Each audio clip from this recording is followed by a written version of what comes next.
Dyslexia is a specific learning difference which affects reading primarily.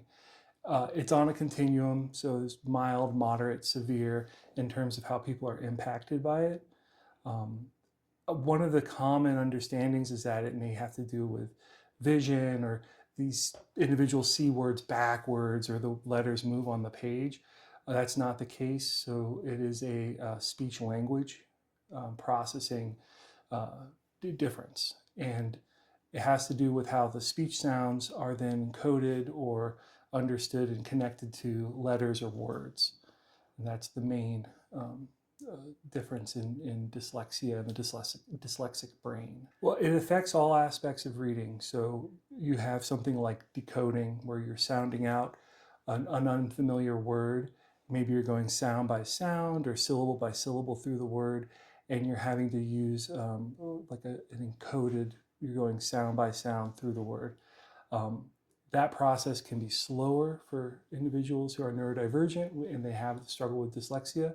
Also, it affects word retrieval and word recognition, whole word recognition. So if you see a word like of, and you maybe want to sound it out, you get off, right? But it eventually gets recognized as a sight word. That retrieval, our eyes communicating with our brain and directly finding that word, that can also be impacted. Um, so generally fluency, as we're reading and trying to read fluently through a passage. If your sound out skill and that word retrieval skill is slower, and we're talking milliseconds slower, then it's going to really slow down your reading rate, your fluency, and it affects comprehension. You're putting so much mental economy into sounding out and reading words that very little is left for higher order thinking and understanding. So it can affect that as well. So someone can learn how to read, but they might not still be able to retain it very well? It's true that there is a struggle of comprehension associated with dyslexia. So it affects, and reading is the foundation for all academic success. Right. And if you're not able to read proficiently, you're looking at spelling concerns, writing concerns, all mathematics, word problems. Those are all going to be impacted too. There are separate learning differences for mathematics, dyscalculia, writing, dysgraphia, but reading, because it's so primary, it can affect a lot of academic subjects. When we read, there's two pathways in the brain that we use. There's the phonological loop that I had mentioned, sounding out words, where we do kind of a one-to-one encoding of, this is the letter P, it says P, and I see it and I can retrieve that and I can slowly sound it out. Then there's the direct, what's called lexical access of a whole word. And so in students who struggle with dyslexia, those neural pathways are not very well developed yet. Okay. And so they need structured work to help improve those areas, and they actually rebuild those pathways, and it may be different, it may be more laborious and take longer for them. And so some of the fluctuation people encounter could just be that they're not super highways, these neural pathways yet. They're country roads and they're a little winding, Okay. but they get there. And so, yeah, it's patience and practice. Reading every day. The more you do it, the more the brain will wire itself to do that task more efficiently.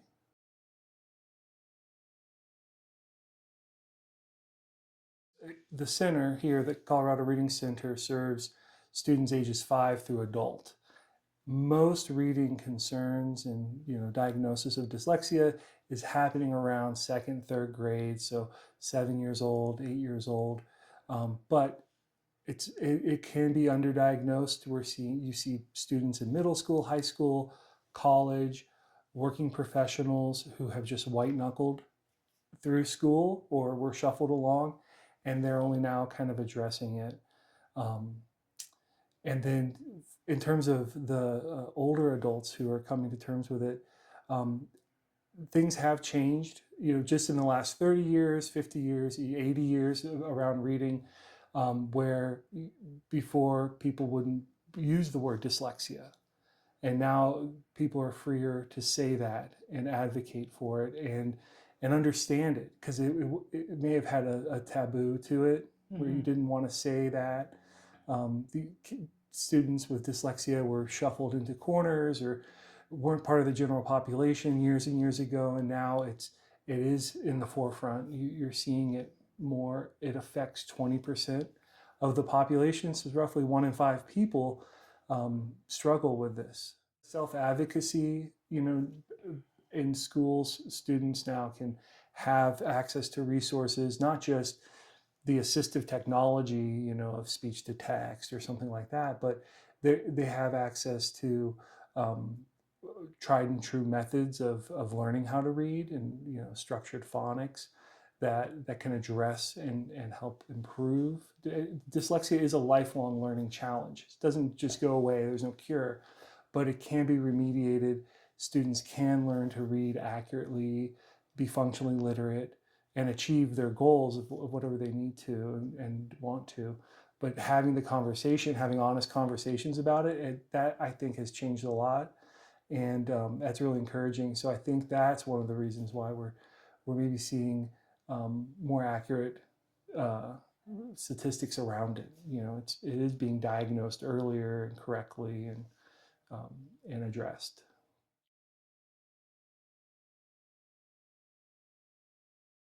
It's a fundamental skill. If you think about, the UN has classified it as literacy as a human right.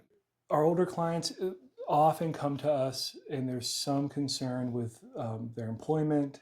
They're not advancing. They have maybe some exam they're taking to get the promotion, or they're having to do a lot of writing and reading with emails and things, and they're not able to be as proficient or successful, and there's a lot of shame.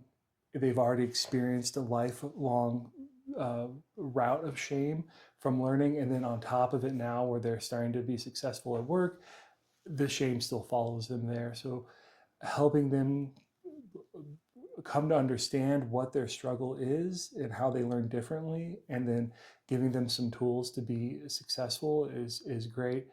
We've had students who've come to us, older individuals in their 50s maybe, and they were hit for not being able to know how to read, or ostracized, told to sit in the hall, or just to find a manual labor job. You'll never go to college. Gone, were successful in spite of that, and went on to now face some of the harder challenges that they had with reading as adults. And I think that confronting our own weaknesses is what makes us human. And so it's really rewarding to see them. It's very powerful, those sessions, working one-on-one with adults, where you see them battling a lifelong demon here, where it's shame, there's this emotional element, all tied up with an actual neurodivergent struggle, this learning difference that they're also having to combat on top of all those other pieces. So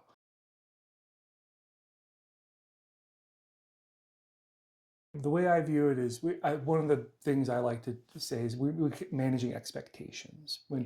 When we're talking about dyslexia as such a struggle, um, it, it's an obstacle, and we're just trying to diminish how large of an obstacle that is for somebody, and for them to be able to achieve whatever they want to achieve, and just not have this be a burden for them or hold them back in any way. So either we're their first stop, in which case I'm doing a lot of educating for them and explaining what this learning difference is and what it's going to mean for them.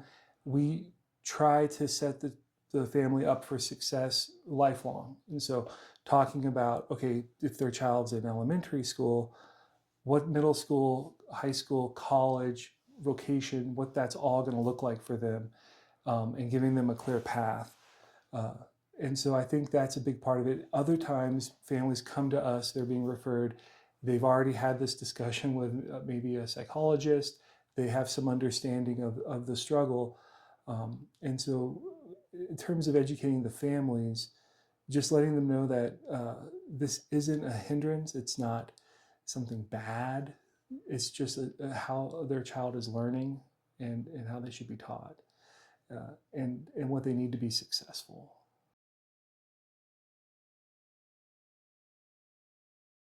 A lot of our families are already at the end of their rope when they finally come for work with us. So there's usually a big sense of relief that they feel. We've named it. We know exactly what the struggle is. Up to this point, they have just been butting heads. They don't. It's this amorphous thing that's been holding their child back and bringing them to tears at night with homework. And now they've named it and tamed it, and they have a plan to address it, and they tend to feel a lot of relief. So that's rewarding. And yeah, I think a big part of it is the education piece. Is if a family hasn't experienced that before, they just don't know. You don't Okay. know what you don't know. We do see a lot of families, because it is hereditary. There's a genetic component to dyslexia and neurodivergence in general. And so we see a lot of families where you worked with me for 30 years now. So you've worked with me in high school, and I see the same thing in my son. It's breaking my heart. Don't worry. We're here to help. And yeah, and so that's pretty common. We see a lot of siblings and things as well. About 50% roughly, of families of dyslexic students have a family member with a similar struggle. So Okay. it's very, very common.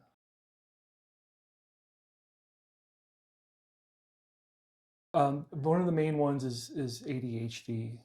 Um, that the working memory component of ADHD, that struggle, because so much of reading requires a phonological memory, being able to hold and sequence sounds in our working memory.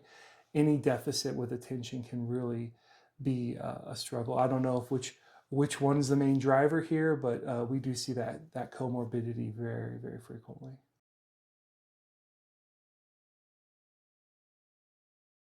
Yeah. So clients can reach out to us, and then typically we would have a conversation initially about their struggle and exactly what the program is that we're going to do. Everything's very structured and planned out. We draw from 9 different programs depending on the student's specific needs. Our main dyslexia program is called PASP, Phonological Analysis with Synthetic Phonics, which is the gold standard for dyslexia remediation, what is multisensory structured phonics.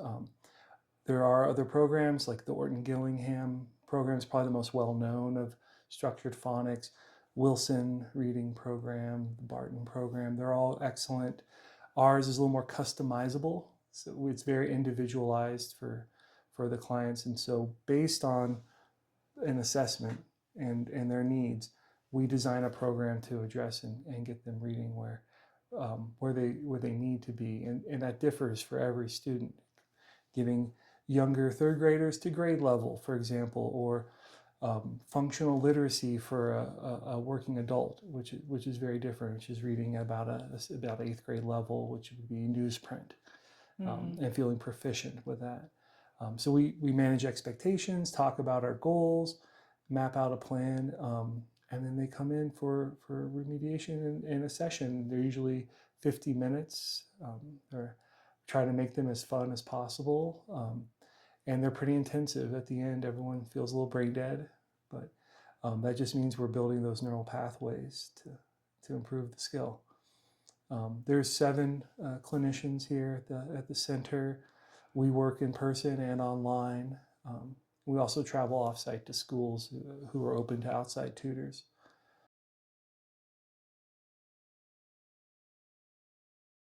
Yeah, and in fact, we've had several former clients come back and work as clinicians with us, which was really exciting and rewarding because it's kind of seen this full circle. It was such a meaningful experience for them, and when they were younger or in high school, for example, and then they've come back to kind of one, the fact that it was so impactful that they decided that they were going to study and become a teacher themselves, or um, a psychologist, for example, and then to choose us to come back and do that, it's really that was really rewarding to see.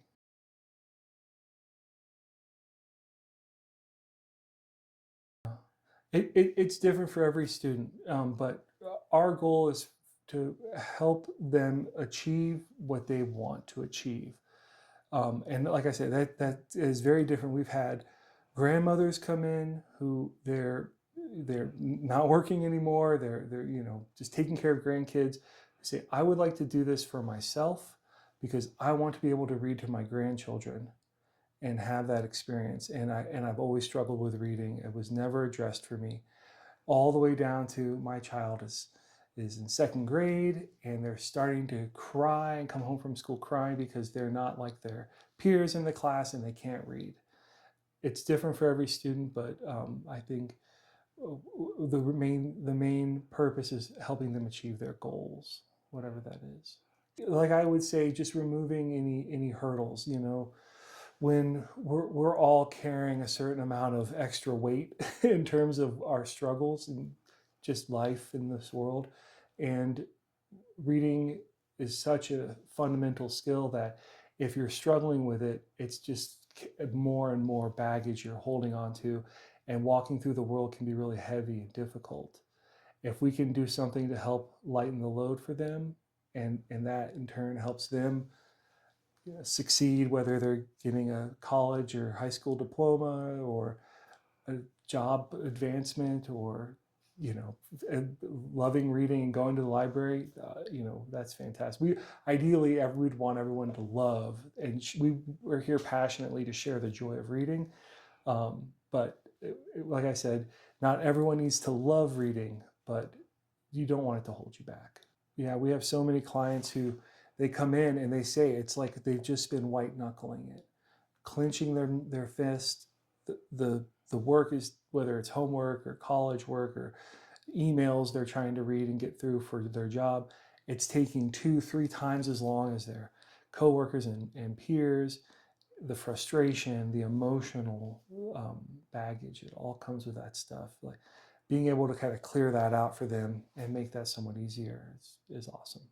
Yeah, and I think one thing I say here is there's no such thing as a bad student. You'll hear that a lot. There's behaviors, and those behaviors have a root cause. And for a lot of our population, that root cause is the inability to read proficiently and to struggle with this. And so when you see things like avoidance behavior, masking, it's easier for someone to hide it, to act out, to throw a fit, throw a fight, put some walls up, to not address it, because that's actually an easier behavior for them to engage in than the actual reading task. And so I'd like to tip those scales, and we want to make the reading easier. So then I think a lot of the frustration, the behavior, the emotional struggle will hopefully go away.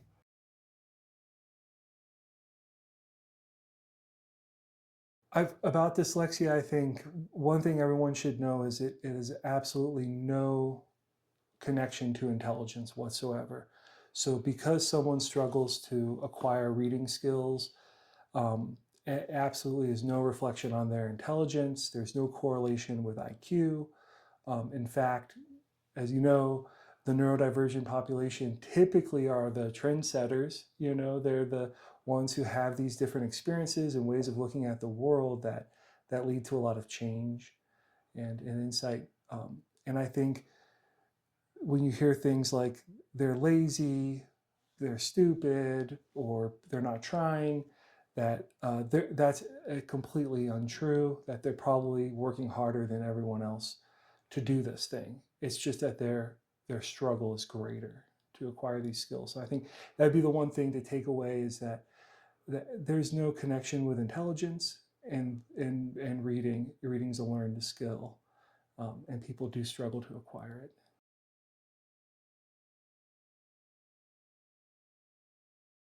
To the point of awareness and the conversation around dyslexia, how many more popular figures and famous people are coming out now saying they're neurodivergent, or talking about dyslexia. Richard Branson's probably the most well-known of dyslexia advocates, saying how much of a struggle it was for him, but on the same token, how much it benefited him as an entrepreneur, Steven Spielberg, um, Steve Jobs. These are all individuals that have really impacted society in lieu of having a struggle to read.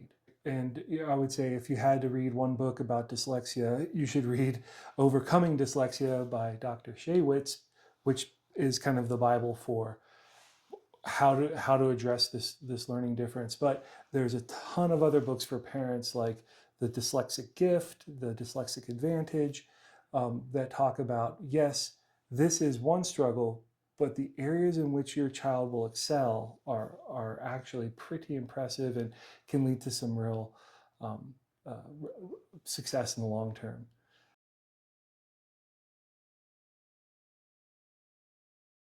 That one, we should all be aware about dyslexia, because it's such a common neurodivergent learning struggle that affecting 1 out of 5 people. So there's probably someone you know, a loved one, a relative, a friend, who, if they are not impacted, maybe they know someone, or and it is very common. That it can be improved. Reading can be improved with practice, with the right instruction. Um, yeah, and that there's a lot of amazing skills that dyslexic individuals will bring to the world. They just need to jump this one hurdle, and then everyone learns the same. Awesome. Robert, thank you so much for Yeah, spending time with me. I appreciate it it. has Thank you. been a privilege. Yeah, thank you. All right.